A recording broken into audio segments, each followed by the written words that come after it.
approach to immigration enforcement in the city. It comes in the wake of a sit-down interview he did today with the Trump administration's border czar, one day after they met in private here in the city. Fox 5 Stephanie Routini is live outside City Hall with more. Stephanie. Hey, Steve, good evening. So there were protesters outside City Hall today, and they're upset about a number of things. The legal situation that Sharon just reported on, but on top of that, they're upset because the mayor has agreed to allow ICE agents on Rikers Island. The day after Mayor Adams and border czar Tom Homan made a deal promising to allow ICE agents on Rikers Island, this sit-down interview with Fox and Friends on Fox News indicating there could be more to come. The mayor and me have committed to several other things to make the city safer.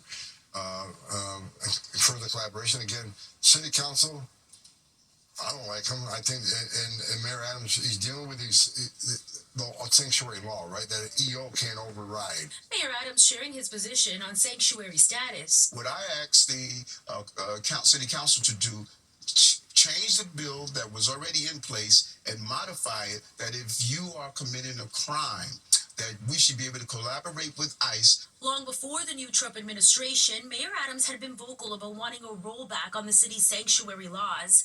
Years ago, former Mayor Bill de Blasio signed bills that reduced New York City's cooperation with the feds on immigration matters, and it included an end to ICE's presence at Rikers. Today, the Correction Officers Benevolent Association president had this to say. ICE is no stranger to us. They were involved in our system probably from 2003 to about 2015. Now they'll be working closely with our intelligence agency. What isn't being welcomed by some New Yorkers, recent moves by the mayor, including this deal about Rikers. There was a protest outside City Hall today. Our mayor has given it back on us, and he wants to sell New York to Trump. And some more news out today. The Adams administration announced it'll be closing a handful of migrant shelters, 6 total to be closed, announced today. Now, this coincides with a rollback on migrant shelters that's been underway for a while, as the Adams administration has been saying there is a decline in the number of migrants seeking shelter here in the city.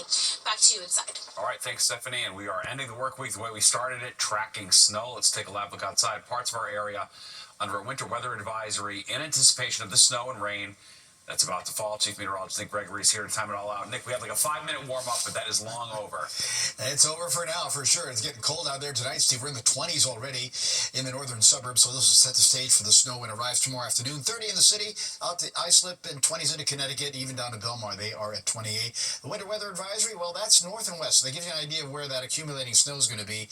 Now, this expires in the nearby suburbs 1 o'clock Sunday morning, but go northward, and that goes till 7 o'clock Sunday. Why? Because they may have a prolonged period of ice on top of the snow, meaning freezing rain and sleet, that'll be moving on through. Right now, again, on the cloud cover, that's going to be with us for the night. There's a storm getting its act together off to our west. So Futurecast is going to show the clouds stick around tonight. It does drop into the upper teens, North Jersey up there towards Poughkeepsie, and a middle to some upper 20s, mostly middle 20s for the city and along the coast. Now, the snow gets in here tomorrow, starting probably about 1, 2 o'clock in the afternoon from west to east. It starts everywhere with snow, but watch the rain snow line advance northward. So by the time we get to late Saturday night, it's just going to be rain for the city and along coastal areas. But you'll see as we go into the early morning hours of Sunday, notice the pink shading in here. That could be, again, that prolonged period of some freezing rain and potentially sleet. That will then become rain, though, for Sunday. One computer model giving us about 1.5 inches to 2.5 inches of snow, up to 4 to 6 inches off to the north. That's about what I'm forecasting. Again, 1 to 3 for the city. Moving back westward along I-78. Maybe the South Shore Long Island won't see quite as much of the southeastern tip of Long Island. And then 3 to 5 off to the north. Steve? Good deal. All right, thanks, Nick. And you can track the weekend snow along with Nick by downloading the free Fox local app, where you can stream our newscast anytime. Well, developing right now, a rough night on the rails. First, New Jersey Transit trains are suspended in and out of Penn Station because of Amtrak signal issues. And Long Island Railroad service is dealing with delays of up to an hour after service was suspended in both directions between Jamaica and Penn earlier tonight. Also, all Amtrak service in and out of Penn Station is facing delays of up to 90 minutes. They're all citing communication problems for the disruption, so double check before you head out or if you are waiting for someone to come home. A 14-year-old boy has died after being repeatedly stabbed in Queens. That attack happened near McDonald's at Queens Boulevard and 38th Street in Long Island City. So far, no arrests. Police are also trying to find the motive behind that stabbing. Well, this just in, the NYPD says a suspect's in custody tonight after allegedly threatening a Manhattan synagogue in anti-Semitic social media posts. Officials say the suspect said he would be traveling to the city from out of state, but was caught by Port Authority police and is currently being questioned. New tonight, a civil lawsuit against Jay-Z and Sean Diddy Combs has been dropped. The Alabama woman who made the complaint, claiming she was raped by the rappers in 2000 when she was just 13, withdrew her lawsuit against both today. The court document did not include a reason for the voluntary dismissal. Jay-Z denied the allegation and called the withdrawal a victory.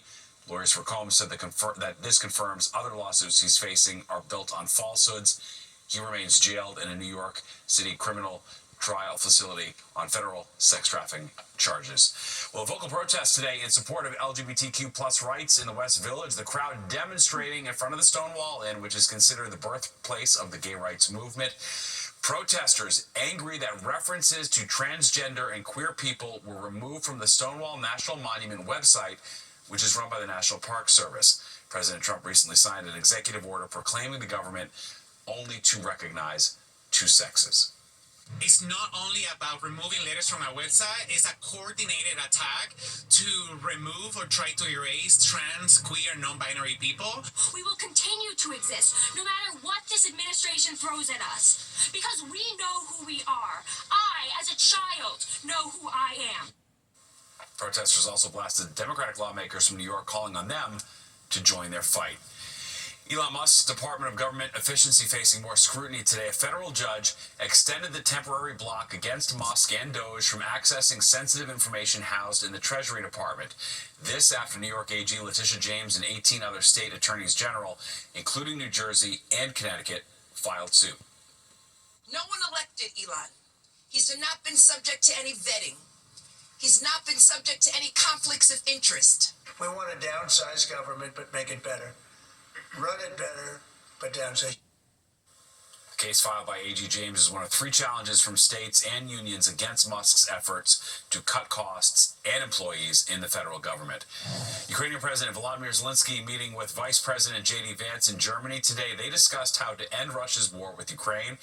Prior to that, Zelensky said he wants security guarantees before engaging in peace talks with Russia, and he will only agree to meet with Russian leader Vladimir Putin after a plan is negotiated with President Trump.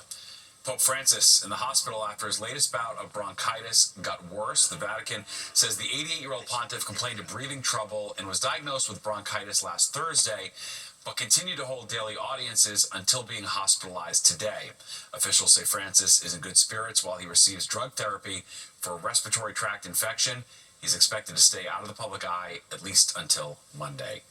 Well, tracking the taps, the new questions being raised about the green Omni cards given to New York City students, who's tracking the data, and whether cards are being deactivated because of it. And forget red hearts, some cards are raising red flags this Valentine's Day with a message that's not going down so well.